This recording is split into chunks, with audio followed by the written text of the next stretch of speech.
think if I put it on full screen, you won't be able to see what, yeah, that's too small. I didn't put it on slides. So, first of all, let's talk about the final.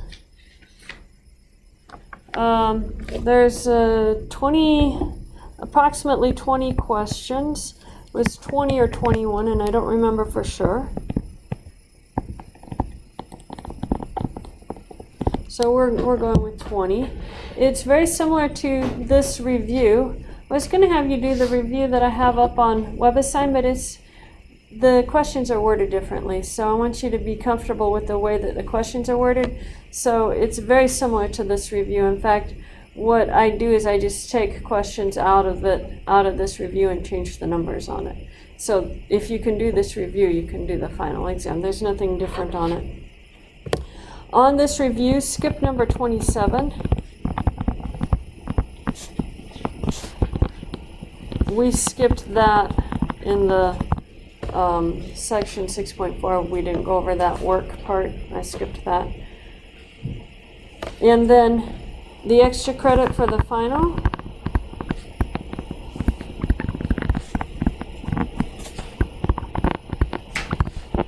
Is 5%. And it's entirely completing this review.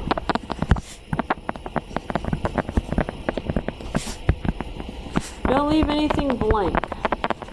There is space there to work out all the problems, so do all your work in the space provided. I need to be able to find it easily, so if you do something on another piece of paper, tell me on that question where to go look to find it so that I can find it easily. I'm not grading to see if it's correct because all the answers are on eClass, so you can look it up and see if you're getting the right answers on eClass, but I'm just grading to see that you've actually done it. So I want to see the work, not just the answers there. Don't just copy the answers down. If you're just copying the answers down, you're not going to get the credit. If you miss a question and you don't entirely complete it, there's no partial credit. You'll get a 0% for the extra credit because I really, really want you to actually complete the entire review. If you can do the entire review, you'll do really well on the final exam, and I really want you to do well on the final exam. So do the entire review. Don't skip anything on the review. If you do skip something on the review, know that you're not getting any of the extra credit at the final. This is due at the start of the final exam.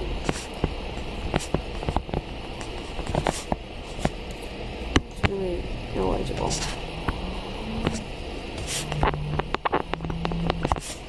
That's 8 a.m. Thursday morning. Next week is our final exam. Bright and early. Okay, so let's run through and see what this review looks like. You're going to have some basic sketching. Consider the angle, be able to sketch it in standard position. So make sure that you can sketch. Determine some coterminal angles, negative and positive. Find the reference angle, convert an angle to degree measure, so from radians to degrees, degrees to radians, know those conversions. I will be giving you some of the formulas if you look up on eClass, I have a list of formulas, so be familiar with those formulas that you're going to have for the final exam. Use them when you're actually calculating, when you're actually doing the review, because those formulas are what you're going to have for the final in exactly that order. I'm just going to print that set of formulas off. I will also be giving you that entire page with all the identities on it, so you'll have those trig identities. Then you're going to have something dealing with being able to determine an arc length, an area of part of a circle. Be able to evaluate cosines, but don't put anything in decimal form unless I ask you to round to a certain number of decimals. Leave everything in exact form. So if there's a square root of 2 in it or a square root of 3, leave it as a square root of 2 or a square root of 3 or something like that. Most of these angles I'm going to make so you can look them up off of the unit circle. So it'll be like the last test. You can find it all in that unit circle. Be able to use your triangles to evaluate trig functions. So this question number 5, I could change it from tangent to be a cosine, a cotangent to secant, but you have to draw the triangle and then you just read everything off the triangle. So be able to make the triangle for your trig functions. You are going to sketch the graph, and it will either be one of the arcsine, arccosine, arctangent functions. So one of those inverse trigonometric functions.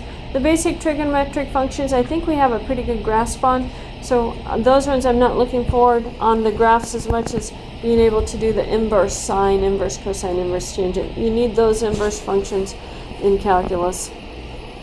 Be able to evaluate the inverse of something. So that one is just looking it up on your unit circle. And then this one you have to use your triangle to do that. So that one you would write as cosine u, and then you draw your triangle for u, and you figure out what u is going to be.